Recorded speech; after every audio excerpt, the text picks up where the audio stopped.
My name is George Wilson, and I'm 68 years old, sitting here in this assisted living facility in Tampa, Florida, looking at a bank statement that shows I have no access to the $230,000 that I earned and saved over 45 years of hard work. According to the state of Florida, I am mentally incompetent and unable to make my own financial decisions, even though my mind is as sharp as it was 20 years ago. My own children convinced a judge that I was suffering from dementia and needed a guardian to protect me from myself, when the only thing I really needed protection from was them. I'd love to know where you're listening from today, so please drop your location in the comments below. And if this story resonates with you, I hope you'll consider subscribing, because what happened to me is a legal nightmare that could happen to any elderly person in America, and these voices need to be heard.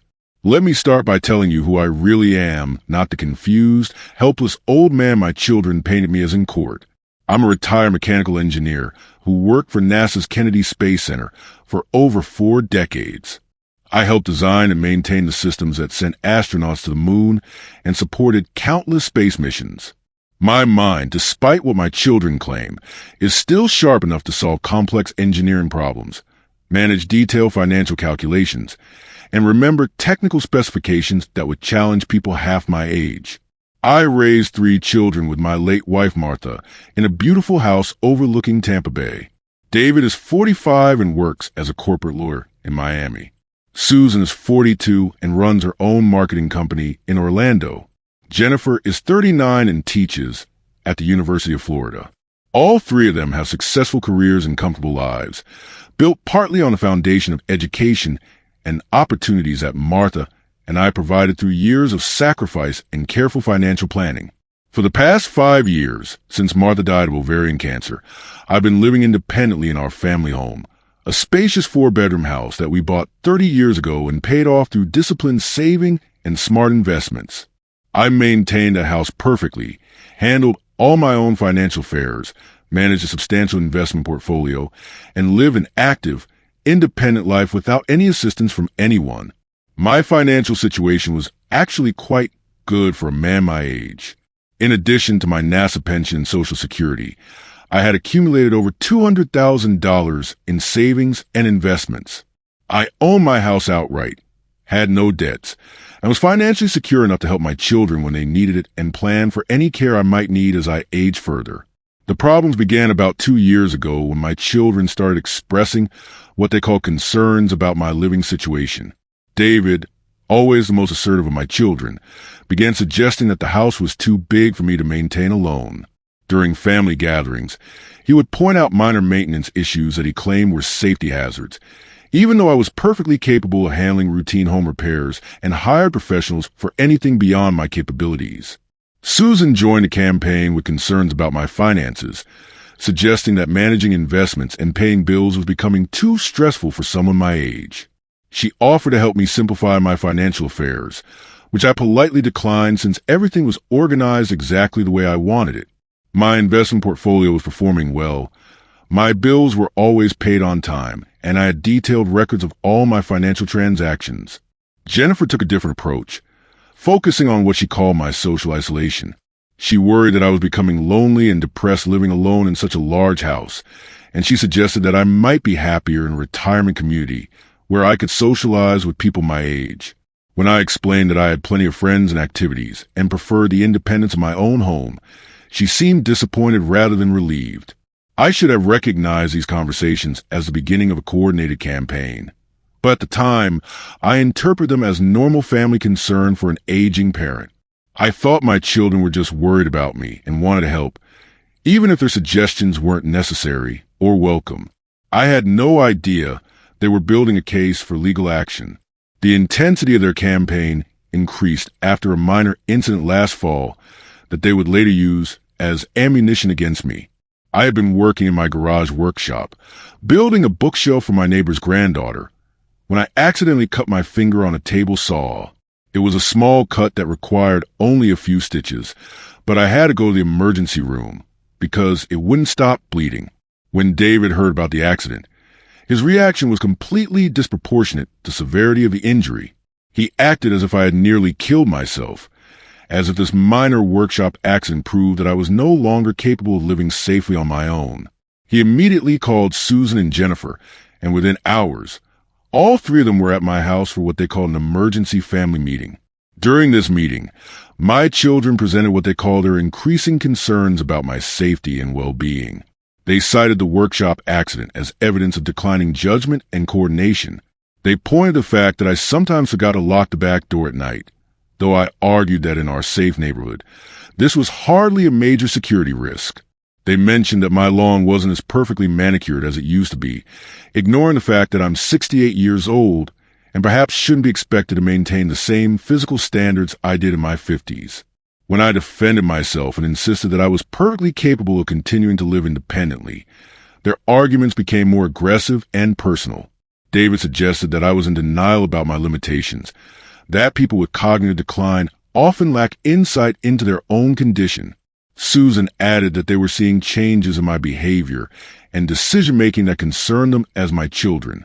Jennifer claimed that she had spoken with elderly care experts who told her that resistance to help was often a sign of cognitive impairment. The conversation became heated when they suggested that I should consider selling the house and moving into a retirement facility where I would have professional supervision and care. I told them in no uncertain terms that I had no intention of giving up my independence or leaving the home where I had built a life with their mother. This house represented 30 years of memories, of holidays and family gatherings, of the life Martha and I had created together. After that meeting, my children's visits became more frequent, but also more stressful. They would arrive unannounced, claiming they were just checking on me. But I could see them inspecting the house, looking for evidence to support their theory that I was declining.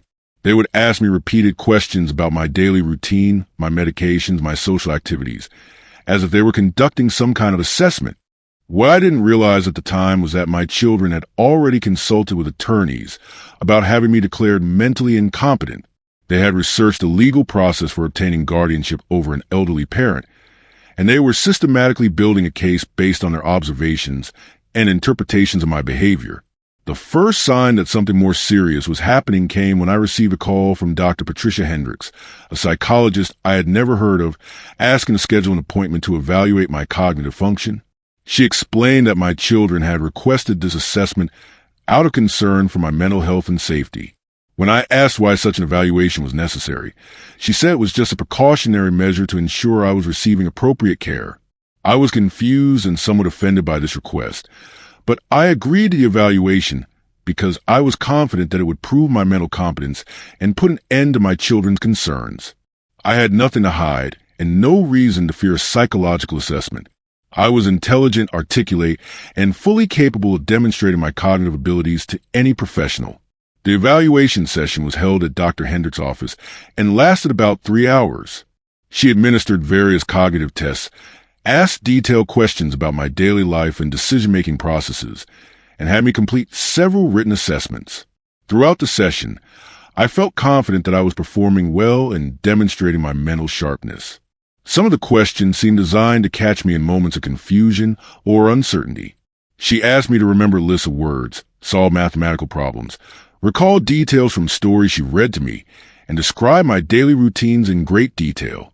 I answered everything to the best of my ability and felt that I had clearly demonstrated my cognitive competence. What I didn't know was that Dr. Hendricks had been hired and paid by my children specifically to find evidence of cognitive decline. This was not an objective medical evaluation, but a biased assessment designed to support a predetermined conclusion. The questions were structured to highlight any minor lapses or hesitations as evidence of mental impairment. 2 weeks after the evaluation, I received a copy of Dr. Hendricks' report, and I was shocked by its contents. According to her assessment, I showed significant signs of cognitive decline, including memory problems, poor judgment, and difficulty with complex decision-making. She recommended that I be placed under legal guardianship for my own protection, and that my financial affairs be managed by a responsible party. The report bore no resemblance to my actual performance during the evaluation or to my real mental state. It seemed to have been written by someone who had already decided that I was incompetent and was looking for evidence to support that conclusion. Every minor hesitation or moment of thought was interpreted as a sign of confusion.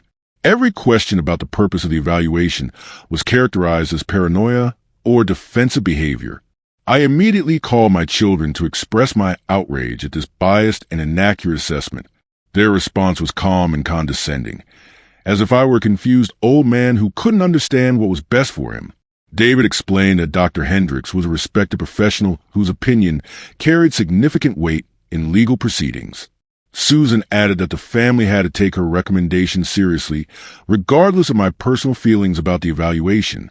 When I demanded to know who had paid for this evaluation and why it had been conducted without my full informed consent, Jennifer told me that they had arranged it because they loved me and were concerned about my welfare. She said that if I were thinking clearly, I would appreciate their efforts to ensure my safety and well-being. The next bombshell came a month later when I received official legal documents informing me that my children had filed a petition with the Hillsborough County Court requesting that I be declared mentally incompetent and that they be appointed as my legal guardians. The petition cited Dr. Hendricks' psychological evaluation, along with their own observations of my supposedly declining condition. I was devastated and terrified by this legal assault on my independence and dignity. I immediately hired an attorney, Joseph Martinez, who specialized in elder law and guardianship cases. When I explained my situation to him, he warned me that guardianship proceedings were notoriously difficult to fight, especially when multiple family members were expressing genuine-seeming concerns about an elderly person's welfare. Mr. Martinez explained that Florida law allows families to petition for guardianship when they can demonstrate that an elderly person lacks the capacity to make important decisions about their health, safety, or finances. The standard of proof is relatively low, and courts tend to err on the side of what they perceive as protection, even when that protection involves stripping away fundamental rights. The court hearing was scheduled for 6 weeks later, giving me little time to prepare defense against what felt like a carefully orchestrated attack on my autonomy. Mr. Martinez worked diligently to gather evidence of my competence, including testimony from my doctors, financial records showing my responsible money management, and statements from friends and neighbors attesting to my mental sharpness and independence. But my children's legal team had been preparing their case for months, and they presented their arguments with clinical precision. They had hired additional experts to review Dr. Hendricks' evaluation and support her conclusions. They presented a timeline of what they characterized as my declining condition, highlighting every minor incident or moment of forgetfulness as evidence of cognitive impairment. David testified about his concerns regarding my safety, pointing to the workshop accident as evidence that I could no longer be trusted to use tools or equipment safely. Susan spoke about my supposed financial confusion, claiming that I had made several questionable investment decisions that showed poor judgment. Jennifer described what she characterized as my increasing social isolation and resistance to help, arguing that these were classic signs of dementia. Their attorney presented a compelling narrative of 3 loving children who were desperately trying to protect their aging father from his own declining abilities. They painted me as a proud but confused old man who couldn't accept his limitations and needed protection from himself. The psychological evaluation was presented as objective medical evidence, supporting their concerns. When it was my turn to testify, I tried to present my side of the story, to demonstrate my continued competence and independence, to explain the context behind the incidents my children had cited as evidence of decline. But I could see in the judge's eyes that he was sympathetic to my children's apparent concern for my welfare. The courtroom was filled with legal professionals, social workers, and other experts who seemed to view guardianship as a reasonable solution to the challenges of aging. My protests about my competence and independence were interpreted as evidence of my lack of insight into my own condition. My anger about the proceedings was characterized as emotional instability that supported the need for external oversight. The judge's decision was devastating, but not entirely unexpected. He ruled that while I might not be completely incompetent, the evidence suggested that I had significant limitations in judgment and decision-making that put me at risk. He granted my children limited guardianship over my financial and medical affairs, while allowing me to maintain some autonomy in other areas of my life. The practical effect of this decision was immediate and comprehensive. My children gained legal control over all of my financial accounts, investments, and property. They could make medical decisions on my behalf and determine where and how I would live. I was no longer legally competent to manage my own affairs, despite being mentally sharp and fully capable of independent living. Within 2 weeks of the court decision, my children had implemented their plan for my future. They arranged for my placement at Sunset Gardens, an assisted living facility that they assured me was highly rated and appropriate for someone with my needs. They began the process of selling my house and liquidating some of my investments to pay for my care. The transition to assisted living was handled with efficient brutality. My children packed up my personal belongings, selected which furniture and possessions I would be allowed to keep in my small apartment, and arranged for the disposal or storage of everything else. They closed my independent bank accounts and set up a small allowance system that gave me access to limited funds for personal expenses. Sunset Gardens is not the worst place in the world, but it's not home and it's not independent living. I have a 1-bedroom apartment with basic furnishings, scheduled meal times in a common dining room, organized activities that I'm encouraged to participate in, and staff members who treat me kindly, but view me as someone who needs to be managed rather than respected as an autonomous adult. The most painful aspect of this experience has been the complete loss of financial control. My children now manage every aspect of my economic life, from paying my facility fees to deciding how much money I can spend on personal items. They present this as responsible financial management, but I know it's really about controlling assets that they view as their inheritance. I've tried to maintain relationships with old friends and continue pursuing my interests in engineering and space technology, but the assisted living environment makes this challenging. Visitors have to be approved, my internet access is limited, and I'm constantly reminded that I'm living there because I supposedly can't take care of myself. But what my children didn't count on was my determination to fight back against this injustice. Living at Sunset Gardens has actually connected me with other elderly people who have been through similar legal battles, residents who were placed there against their will by family members more interested in their assets than their welfare.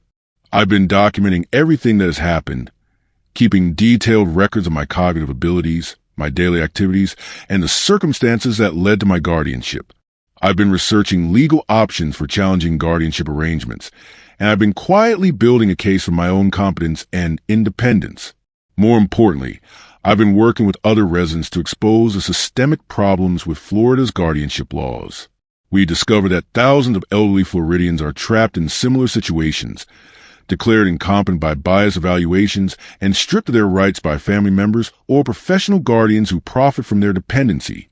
I've also been corresponding with investigative journalists who are looking into guardianship abuse in Florida. They're particularly interested in cases like mine, where competent elderly people have been railroaded through a legal system that's supposed to protect them, but instead strips away their fundamental rights. The breakthrough came 6 months ago when I was contacted by attorney Rebecca Stone, who specializes in challenging wrongful guardianship determinations. She had heard about my case through the network of advocates working on guardianship reform, and she believed that I had strong grounds for appealing the court's decision. Attorney Stone reviewed all the documents from my original hearing and identified numerous procedural problems and biased evidence that should have been challenged. She arranged for me to be evaluated by an independent neuropsychologist who confirmed that I show no signs of cognitive impairment or dementia. This evaluation directly contradicted Dr. Hendricks' bias assessment.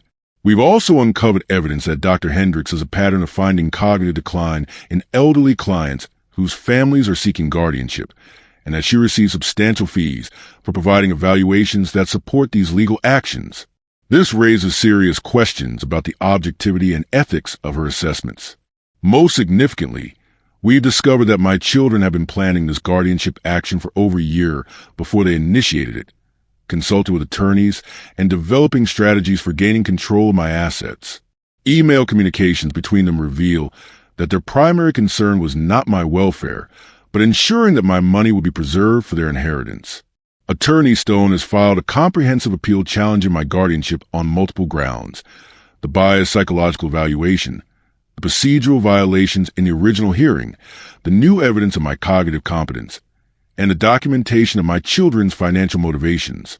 We're confident that a fair review of the evidence will result in the restoration of my rights and independence.